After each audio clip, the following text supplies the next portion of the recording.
¿Sí? ¿Estamos? Bueno, buenas tardes. Mi nombre es David Estela y estoy muy contento por participar en este espacio de conversación con la profesora María Arias y la profesora Laura Buedo, en este conversatorio, en este espacio que lo denominamos la educación como práctica de la libertad, enmarcado en la Semana de la Educación Especial de la Escuela Especial número 1, Cayuyanén, de la ciudad de Ushuaia, y enmarcado también en las jornadas académicas y culturales del IPE Florentino Meguino.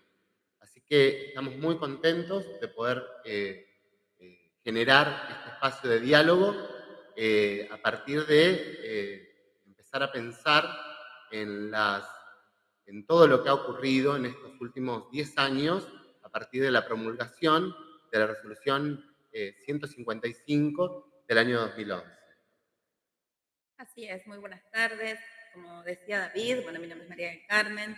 Agradecer la posibilidad de este encuentro, ¿sí? De esta posibilidad de conversar sobre estos 10 años de la resolución 155, pero antes que nada, me gustaría agradecer primero la posibilidad a este espacio que es el Polo Creativo, agradecerles al profesor Gustavo Iturris, a la profesora Mayra Salto, a la profesora Natalia Mamani y a la profesora Silvina Zuluaga, quien fue también quien nos conectó y nos generó la posibilidad de hacer este espacio de acá. Así que bueno, dicho todos esos agradecimientos, Laura. La verdad que también para mí es un placer poder encontrarme en esta conversación junto a María y junto a David, con quienes también compartimos el espacio en el IPES, pensando desde las prácticas, desde el profesorado de educación especial, y también hemos compartido durante muchos años en la escuela especial número 1, trabajando juntos. Y bueno, hoy la temática que nos convoca, o la que quisimos traer a la conversación, es pensar o poder reflexionar en esa resolución que hace 10 años atrás, como bien decía David, se promulgó, qué cuestiones trajo, qué cuestiones aparecieron con esta resolución, qué cuestiones se mantienen y otras se han ido fortaleciendo a partir de la aparición de la resolución 155 del 2011. ¿No? Así que lo que vamos a intentar hacer en este espacio, que va a ser breve, pero que va a ser muy nutritivo para todos, es reflexionar en torno a esas representaciones que trae la resolución 155 para la modalidad de educación especial, particularmente en nuestra ciudad de Ushuaia, pero también en nuestra provincia de Tierra del Fuego. Así que la denominación es el impacto en la trayectoria educativa de los estudiantes con discapacidad. La reflexión y todo lo que vayamos repensando va a estar relacionado justamente a cómo impactó una vez que apareció esta resolución en el año 2011 en las trayectorias educativas de los estudiantes con discapacidad. Nosotros hay que recordar que en el año 2006 se promulga la Ley de Educación Nacional y la primera resolución que aparece de modalidad de educación especial es la resolución 155.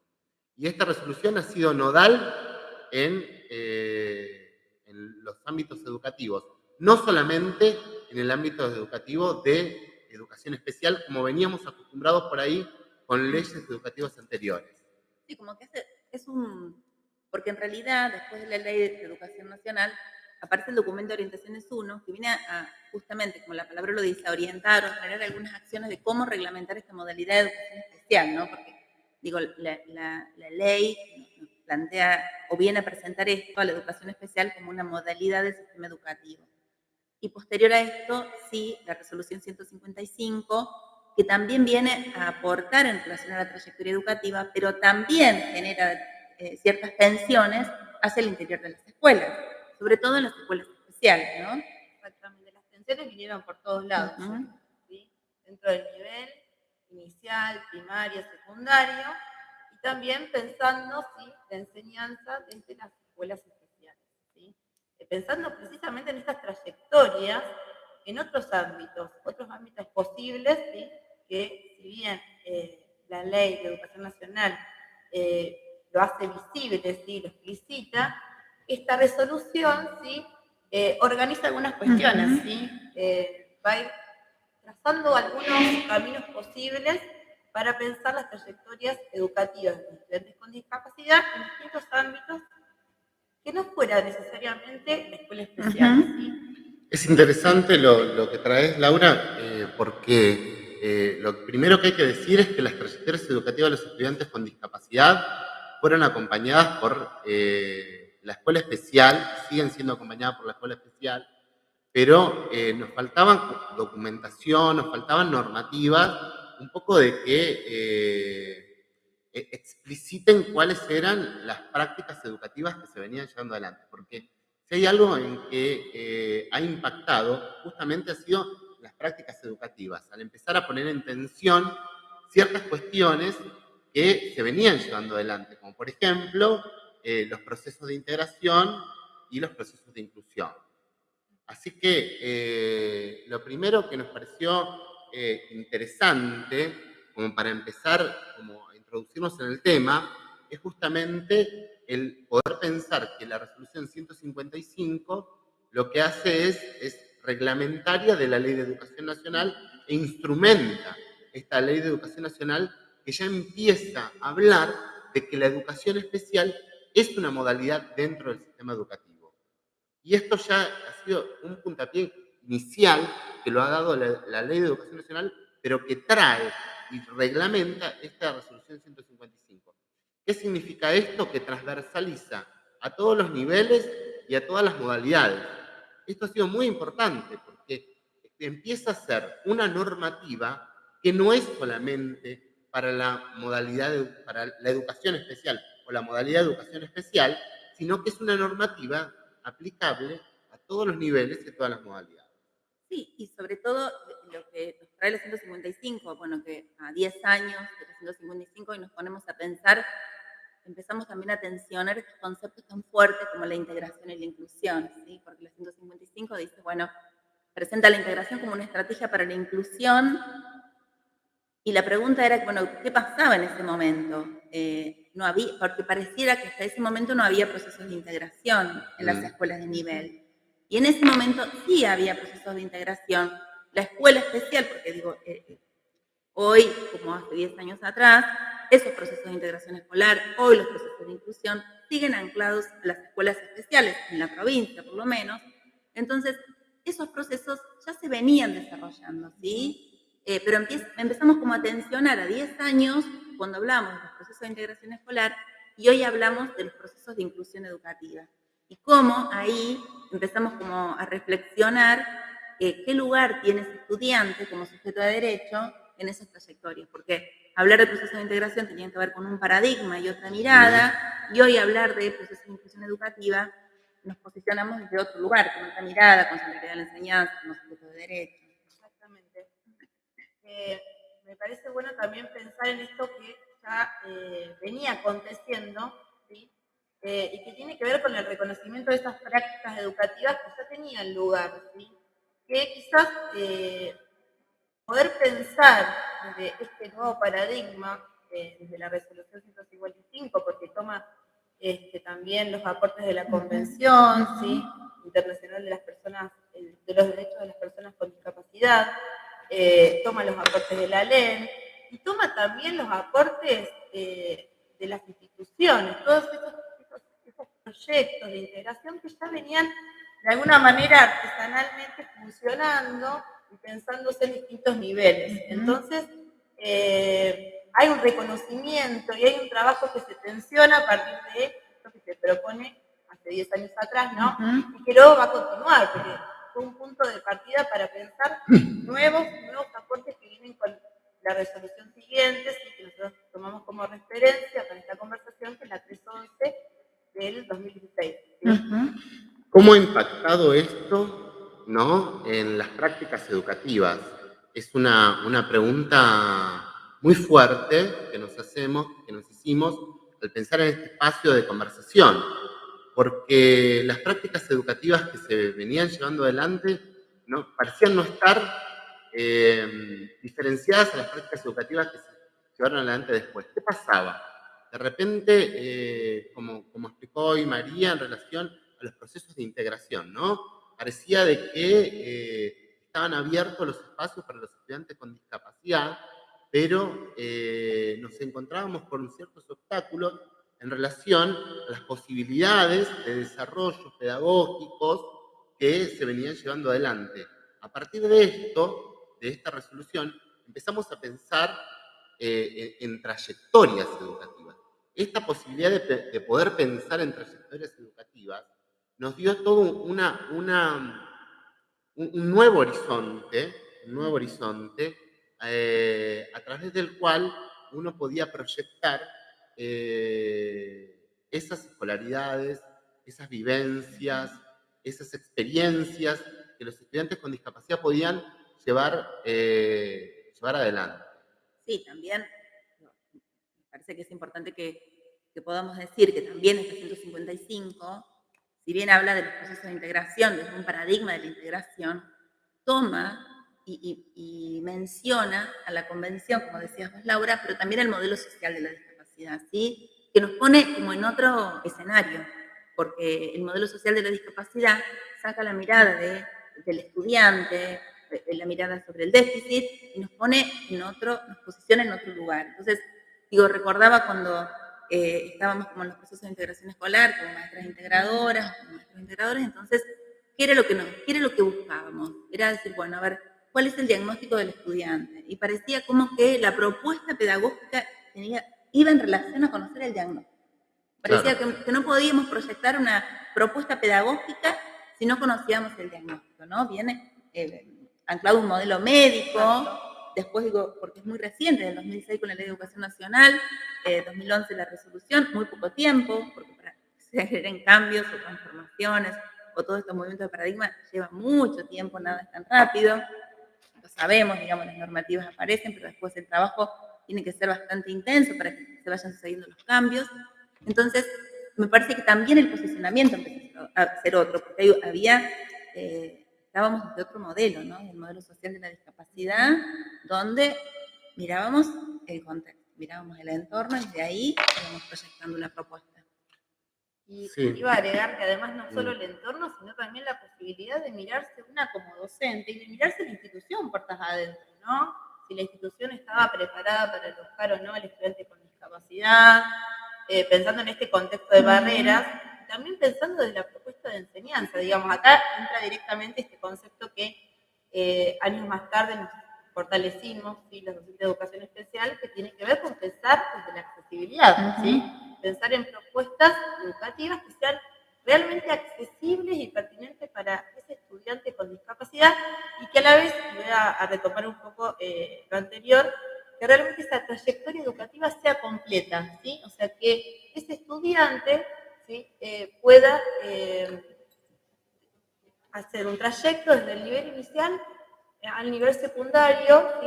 En todos los niveles obligatorios, ¿sí? Pensándose desde este lugar, ¿sí? Pensando desde una obligatoriedad, ¿sí? Pero también pertinente a ese estudiante, una propuesta de calidad, ¿no?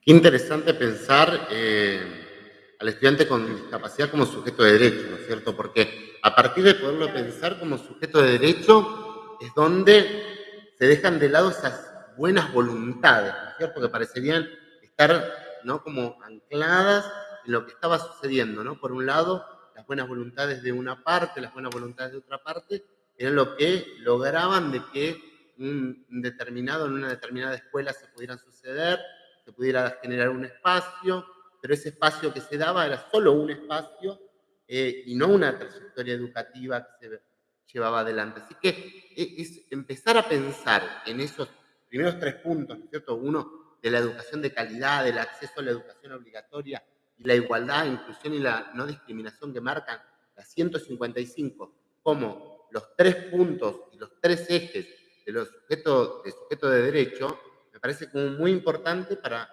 retomarlo en este momento y pensar que a través de eso y a través del modelo social de la discapacidad hay un posicionamiento nuevo. Y hay un repensar y hay un cuestionar las prácticas que se venían llevando adelante. Mirá, me hace recordar que hace 20 años atrás, cuando se llevaban a cabo procesos de integración, y no eran todas las escuelas, ¿no? Y entonces, bueno, eran 2 o 3 escuelas donde era posible que los estudiantes con discapacidad pudieran transitar su escolaridad, acompañados por la maestra integradora. Pero bueno, todo eso que fue llevando un cambio y que hoy todas las escuelas de todos los niveles y las modalidades transitan con estudiantes en procesos de inclusión. Y eso tuvo que ver con un cambio de mirada, con un cambio de la normativa que se fue trabajando. Pero la pregunta que me quería hacer era, ¿por qué sucedía eso? Digo, ¿por qué pasaba eso? Tenía que ver con que el estudiante con discapacidad no era mirado como o pensado en la escuela de nivel, ¿no? Siempre como los paradigmas también llevaron a pensar este estudiante con discapacidad solo en el ámbito de la escuela especial. Exactamente, de la escuela especial, de la escuela también, en su momento fue en el nivel inicial y primaria, ¿no? Y ese estudiante que quizás terminaba la primaria tenía un trayecto sí, ya ligado a lo laboral. ¿Sí? Ahí también había una mirada que después se fue fortaleciendo y construyendo con todos estos años y a partir de este nuevo paradigma de pensar que un joven o un adolescente sí pueda transitar en el nivel secundario como cualquier otro estudiante, ¿no? Y ya no ligado tanto a esa concepción del mundo del trabajo, sino que eso se dejaba o se proyecta más en realidad para pensar en la vida adulta, que también trae acá la 155 aportes para la educación para adultos y también para la formación docente, porque esto también posibilitó que dentro de la formación docente se proyectaran cambios, ¿sí? Para pensar desde el profesorado de educación especial en cómo poder acompañar ¿sí? esta nueva normativa para que el estudiante que saliera formado saliera ya con estos nuevos paradigmas, ¿no? Estas nuevas concepciones. ¿Sí? Pensaba en cómo las escuelas de nivel, a partir de esta resolución, empezaron a tener un lugar en pensar en estas trayectorias, ¿no?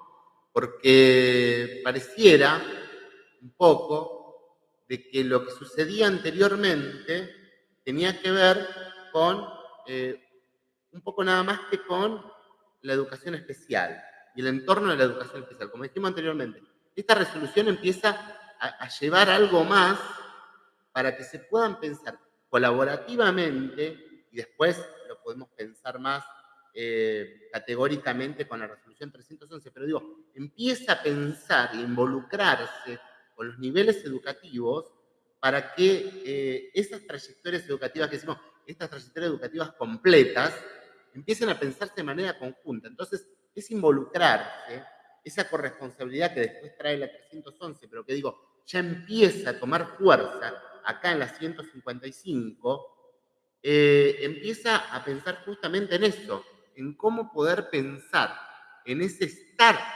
en la escuela de nivel, empieza a poder pensar en cuál es la propuesta educativa que tiene ese estudiante, empieza a pensar que el docente de educación especial forma parte de este engranaje, pero no es el único actor involucrado en este engranaje. Son muchos más los actores que están involucrados en cada una de estas trayectorias educativas. Porque la 155 también es determinante en relación a qué pasa con las escuelas especiales, ¿no? Plantea, bueno, los estudiantes, procesos de integración, escuelas de nivel. Entonces, la pregunta era, bueno, ¿qué pasa con las escuelas especiales? Yo hoy a 10 años de la resolución 155 y también me pongo a pensar en lo que dice la 155, porque pareciera que en las escuelas especiales no se generan ámbitos de enseñanza. Y en las escuelas especiales se enseña, se generan propuestas, se planifica, se plantean propósitos, se trabajan con los diseños curriculares.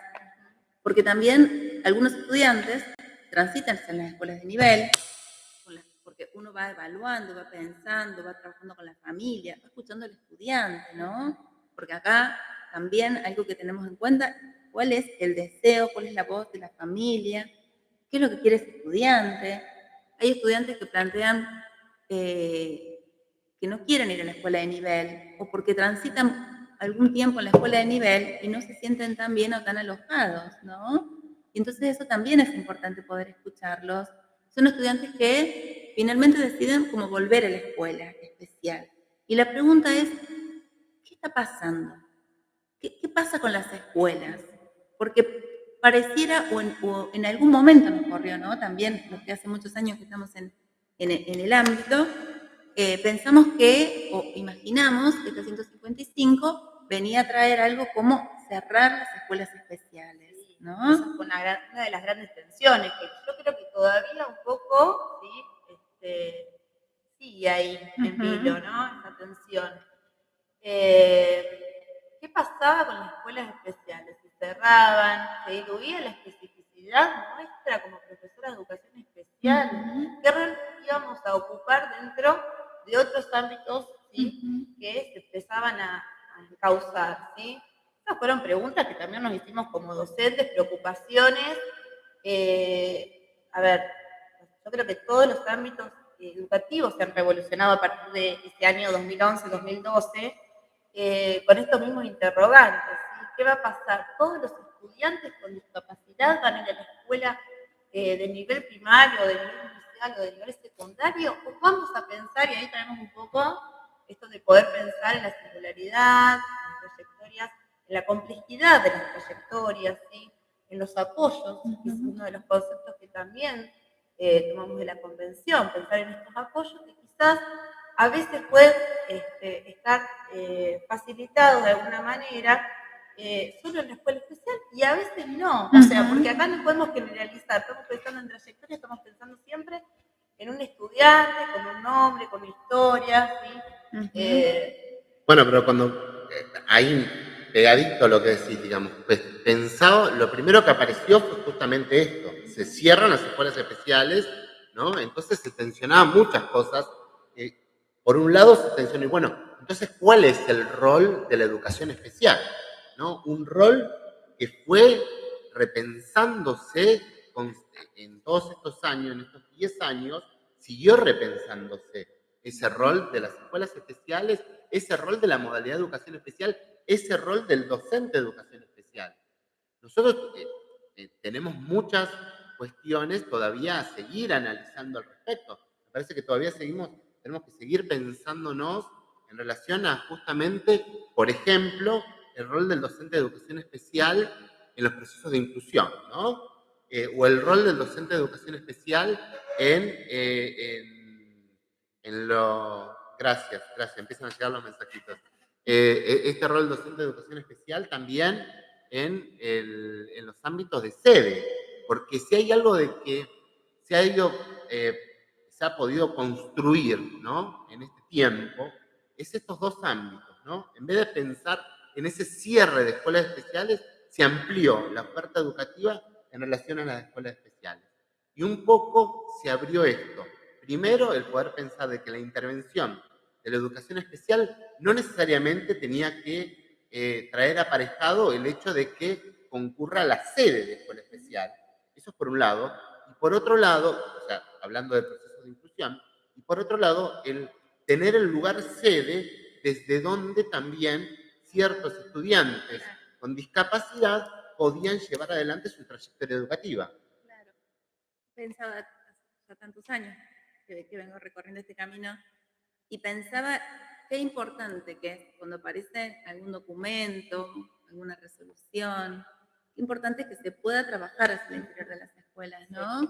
Porque recuerdo ese momento en que la supervisora nos informa, nos presenta esta resolución y nos quedamos como impactados, porque empezamos como el temor, ¿no? ¿Qué va a pasar con...? Primero, bueno, ¿cómo era? Porque lo primero que nos imaginamos era esto, que se cerraban las escuelas, y después pensar, bueno, pero nosotros dónde trabajaríamos? Entonces, ¿de qué manera? Ya no estamos más acá en la escuela, vamos a estar en otra escuela, ¿cómo digo?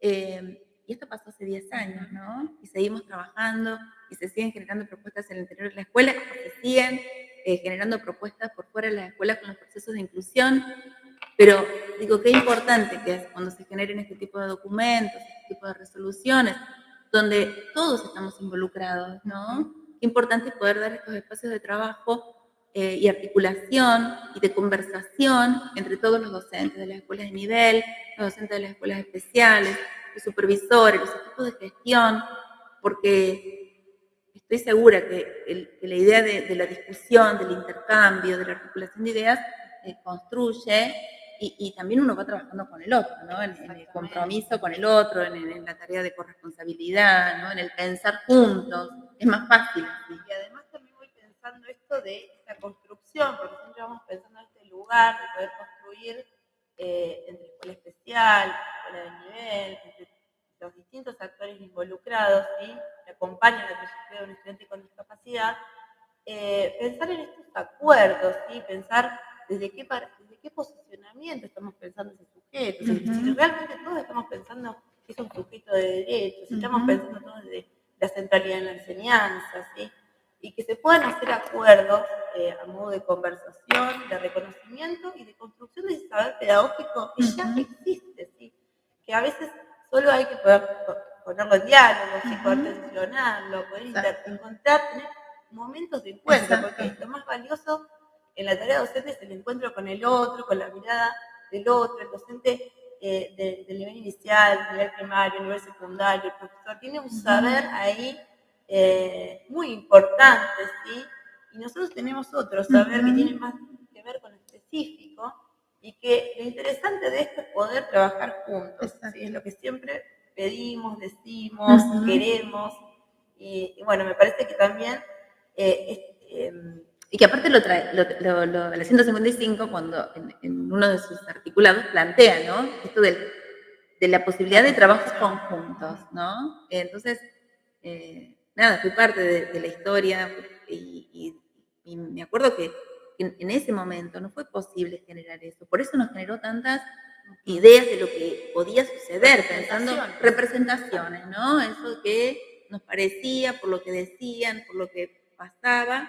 Y hoy a 10 años estamos, claro, con otro recorrido y con otras resoluciones también. Digo, bueno, algo se ha cambiado, algo se ha modificado, pero bueno, eran representaciones.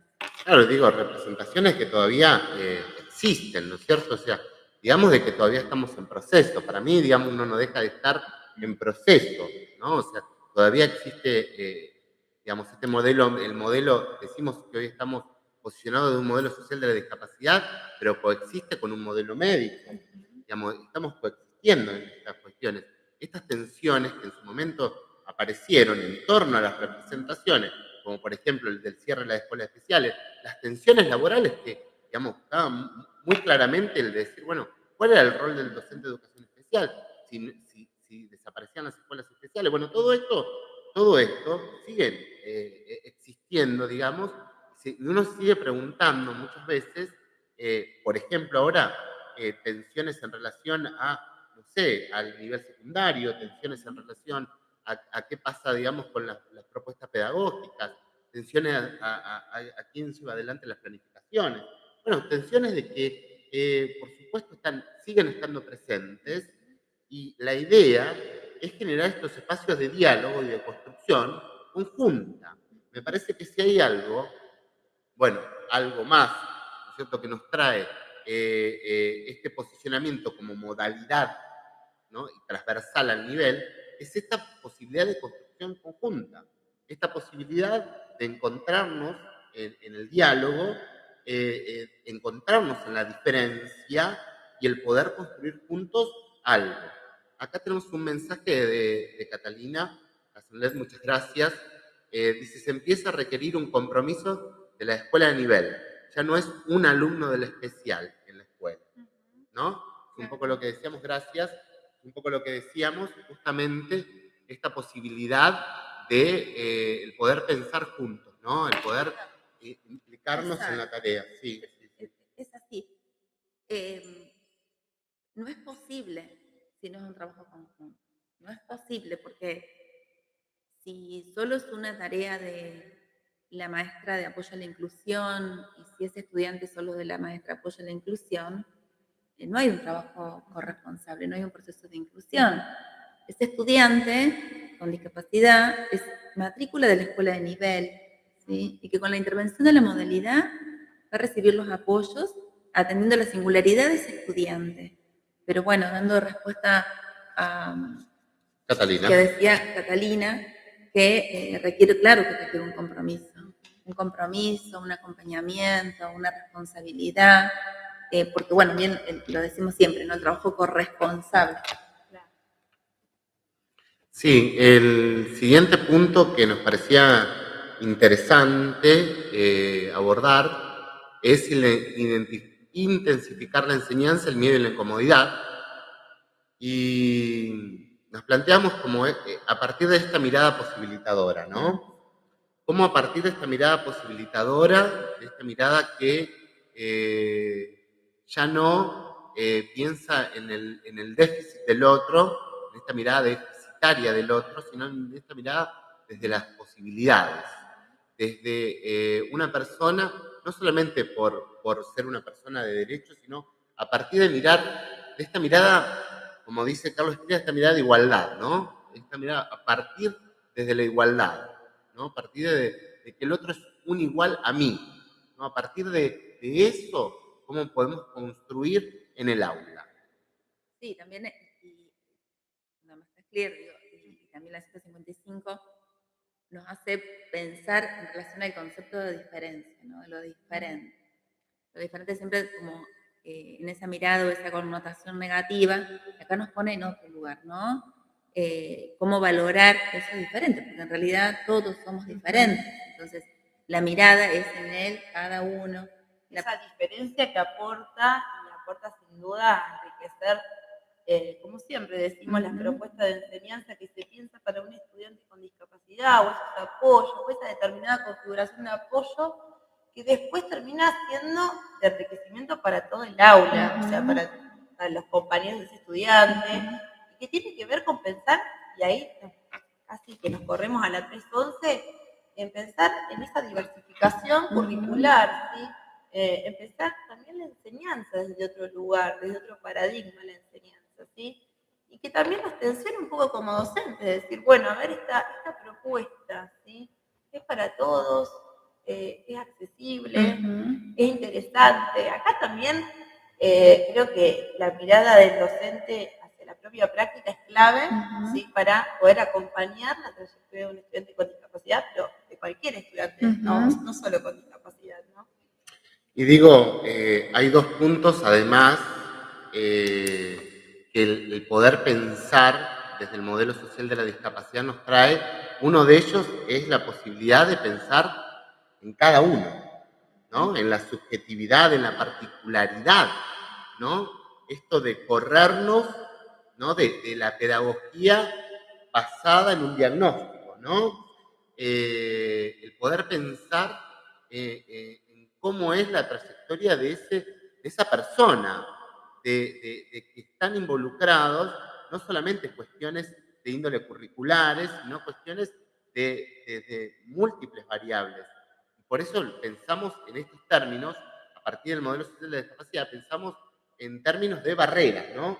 O sea, de obstáculos sociales externos, ¿no? Que pudieran llegar a no permitir, limitar o condicionar determinadas acciones, ¿no? Que podían estar involucradas quizás desde lo curricular, pero también desde lo vincular o desde la comunicación. O desde las actitudes, ¿no?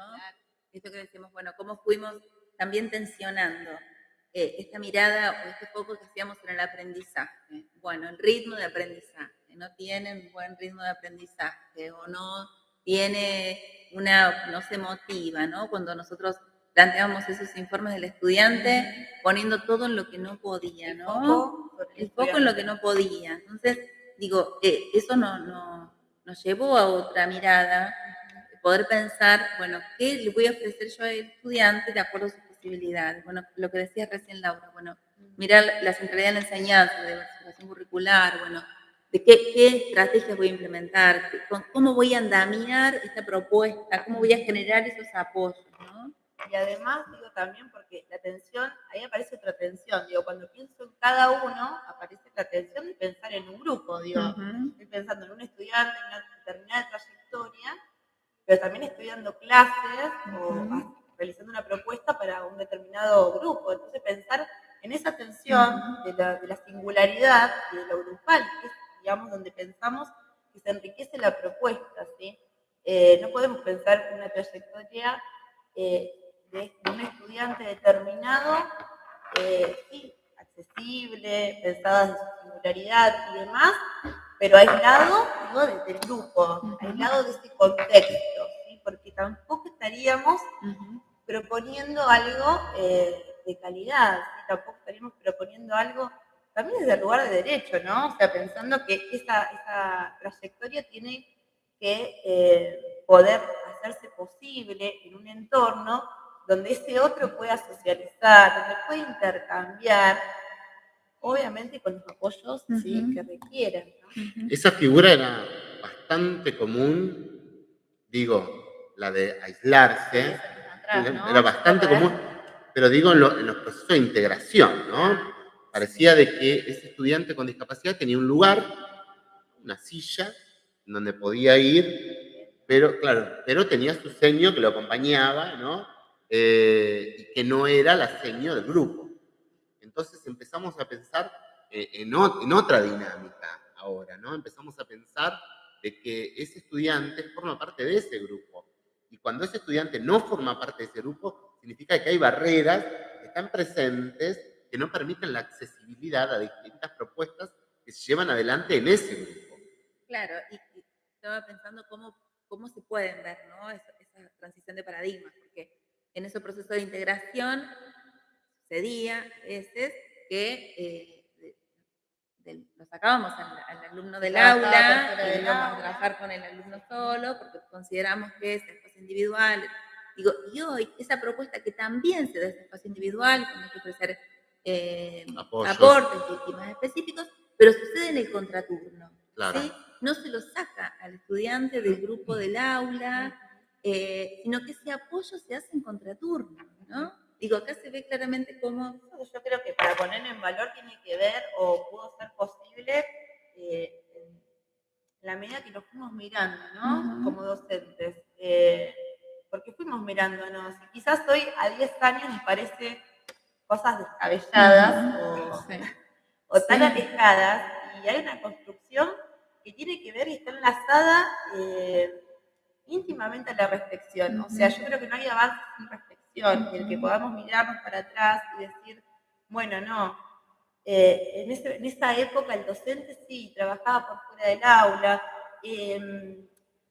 generaba una propuesta específica para ese estudiante, ¿sí? ¿Estaba dando lugar a la trayectoria? Sí, estaba dando lugar en la medida de esas posibilidades, pero hoy estamos pensando una propuesta más superadora, ¿no? También la 311, la resolución 311, y digo, la resolución 311 y gracias a estos horizontes que trazó la resolución 155, ¿sí? Porque están enlazadas.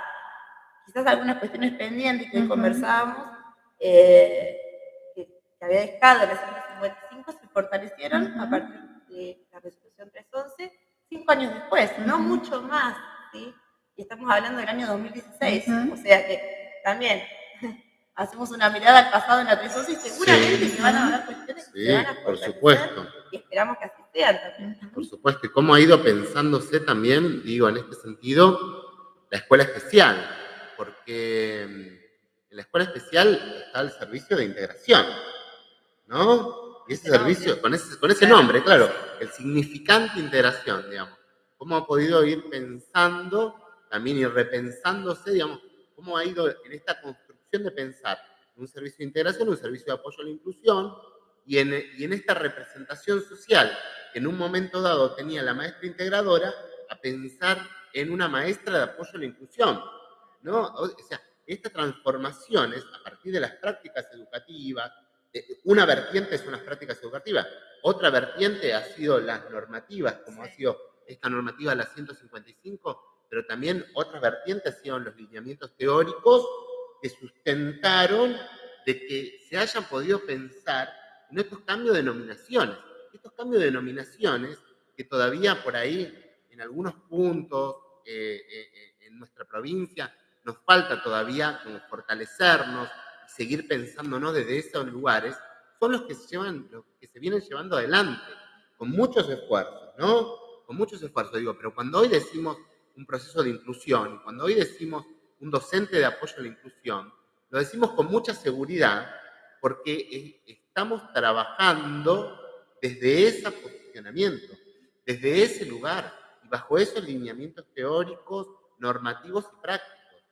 Claro que sí. Y a mí lo que siempre me quedo pensando es que hablamos de la modalidad de educación especial, pero hoy la modalidad está anclada a la escuela especial. ¿Sí? En esa tensión que entramos entre escuela especial y modalidad, y hoy todo nace desde la escuela especial, hoy y siempre, ¿no? Desde, o por lo menos desde los 37 años que tiene acá la escuela especial número 1, Cayuyanén, que es la que conozco y la que he transitado, pero esos procesos de integración escolar, esos procesos de servicio de apoyo a la inclusión, nacen y están vinculados a la escuela especial. Y por eso me parece importante esto de han ido en estos cambios de paradigmas, pero también hacia el interior de la escuela, cómo nos hemos ido revisando en la escritura de los proyectos, ¿no? Esto que decíamos recién. Bueno, nos hemos ido repensando en las propuestas y en los proyectos de cada uno de los servicios, ¿no? De acuerdo a los paradigmas vigentes. Por lo menos digo, la Escuela Especial 1 es un trabajo que ha venido realizando y que lo sigue haciendo en el día a día, porque es una escuela que se va repensando todo el tiempo. Exactamente, sí, la posibilidad no solamente de pensar en otros ámbitos educativos, ¿sí? de distintos niveles, sino también dentro de la escuela, que nomás, digo, haciendo memoria las distintas nominaciones que teníamos como servicio dentro de la escuela, ¿sí? Bueno, a veces uno piensa que una palabra puede ser inocente y no, ¿no? Una palabra, una nominación, tiene un significante atrás que es muy importante a veces reflexionar sobre eso para poder modificar, para poder avanzar, para poder proponer algo mejor. Y en ese camino creo que siempre la escuela se estuvo pensando en poder proponer algo mejor para los estudiantes. Así es. Tensiones que persisten. ¿Es posible la inclusión de los estudiantes con discapacidad?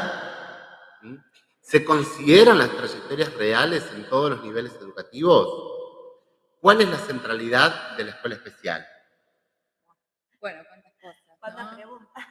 Pero por supuesto que se consideran las trayectorias reales, o por lo menos ese camino vamos. Recién pensaba en algo que nos quedaba como pendiente, el tema de la acreditación, la certificación, y bueno, la 311 también vino a aportar en relación a la certificación en los niveles, y nos trajo, bueno, el PPI, que es un documento que contempla la trayectoria real del estudiante y que se está trabajando de manera corresponsable con todas las escuelas de nivel y con las modalidades.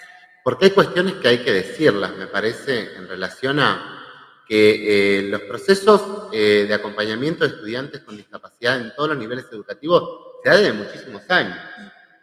Y empezaron a aparecer esta normativa que es la 155, donde, por ejemplo, no trabaja en lo que es el nivel inicial, el nivel primario, y una educación integral para jóvenes y adultos. Pero no trabaja y no trae, y nos queda, digamos, como un pendiente, el poder explicitar la educación en el nivel secundario, ¿no? Recién a partir de una resolución 311 en el año 2016, donde empieza a pensarse en esa trayectoria en todos los niveles obligatorios. Ahora, eso no significa de que no se llevaban adelante propuestas educativas para estudiantes en el nivel secundario, ¿no es cierto? Lo que sí trae, me parece también que vale la pena resaltarlo como dijiste anteriormente, son cuestiones que legalizan esas trayectorias educativas, ¿no? Esta posibilidad de la certificación, de la acreditación, esta posibilidad de la titulación de estudiantes con discapacidad en el nivel secundario. Fundamental, el sustento legal. La acreditar un nivel tiene un valor social también. Entonces, quedaba pendiente, parecía que el estudiante con discapacidad sucedía, ¿sí? Transitaba en el nivel secundario en esos procesos de integración, pero había algo que faltaba. Entonces, sí, digo, organiza, la 311 viene a organizar, ¿sí? Y a poder dar más claridad en cuestiones también de responsabilidad, ¿sí? Trayendo ahí la pregunta que recibimos, la implicancia que tienen los actores, todos los actores institucionales, que acompañan la trayectoria educativa de una persona con discapacidad, ¿sí? La responsabilidad que hay y que debiera haber, digo, cuando uno piensa en una propuesta, cuando uno genera algo desde lo grupal, genera, no sé, un paseo. Yo voy pensando más dentro del aula, ¿no? Pensar para todos, pero también para cada uno. Esto que volvemos, parece trillado, pero bueno, vale la pena decirlo, ¿sí? Que hay una responsabilidad y quizás a veces incalculable, o quizás a veces hay desconocimiento todavía, porque puede ser que pase, que tiene que ver con esto de poder implicarnos, ¿sí?, en el acompañamiento de las trayectorias. Bueno, finalmente, como para ir ya cerrando esta conversación, traemos por ahí esta obra de Claudio Gallina, que nos trae una reflexión sobre distintos significantes, ¿no es cierto? Uno es andamiaje, apoyo, escuela, enseñanza, oportunidad, libertad, autonomía. Sí, para ir cerrando, la verdad que tener esta posibilidad de conversar en relación a esto que también nosotros venimos transitando hace mucho tiempo, y que me parece que es poder poner una palabra y una reflexión en relación a la ampliación de derechos. Eso me parece re importante, a la ampliación de derechos, a poder mirar al estudiante con discapacidad, con la posibilidad de transitar en todos los niveles y en todas las modalidades, o en el ámbito de la escuela especial. Me parece que hay que poder ofrecerle al estudiante las oportunidades educativas y que la familia o el estudiante puede decidir sobre qué trayectoria va a elegir, ¿sí? Porque tiene que ver también con su proyección de vida. Entonces me parece muy importante poder atender a eso. Exactamente, creo que tiene que ver con el reconocimiento al otro, o sea, el reconocimiento al trayecto que el otro decide hacer, que el otro puede hacer, con los apoyos que requiera, y acá traemos con los andamiajes, ¿sí?, pensando siempre desde la centralidad en la enseñanza, que nos permite pensar que es un sujeto de derecho, como todos. Bueno, y todo lo que nos llevó a reflexionar estos 10 años de la Resolución 155, estas trayectorias educativas que se han ido repensando, pero también los servicios, también la escuela especial, también hemos ido repensando cada uno de nosotros desde el lugar en donde está, las representaciones, las ideas, las creencias, los posicionamientos, todo eso se ha puesto en juego en relación a las trayectorias educativas de los estudiantes con discapacidad. Así que bueno, haciendo un cierre, damos muchas gracias por habernos seguido. Por favor, súmense a las actividades de la Semana de la Educación Especial. Y bueno, estamos muy contentos, la verdad que les agradezco, María, Laura. La conversación, porque siempre es un gusto poder conversar en este lugar. Estos espacios nos enriquecen. Sí, Tal cual. Revisamos. Así que bueno, muchísimas gracias por seguirnos. Esperemos que cuando lo vean, bueno, muchas gracias y hasta luego. Muchas gracias.